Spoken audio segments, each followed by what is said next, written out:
কদম ফুলের সেই গন্ধ, সেই দড়ির টান কোনোটাই কিন্তু আজ আর নেই।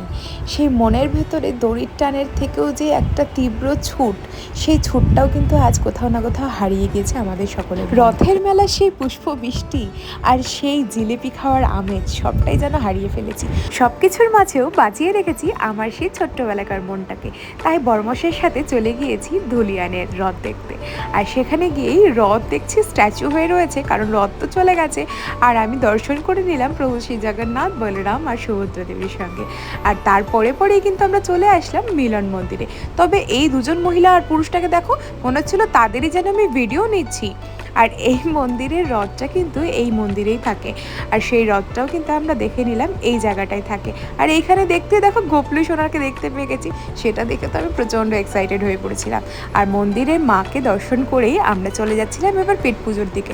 বললাম তো আগেই, সবটাই কিন্তু এখন নতুনভাবে নতুন রূপে হচ্ছে, তাই জন্য আমরা মেলার পাঁপড় টাপড় সব ছেড়ে দিয়ে চলে এসেছিলাম রেস্টুরেন্টে।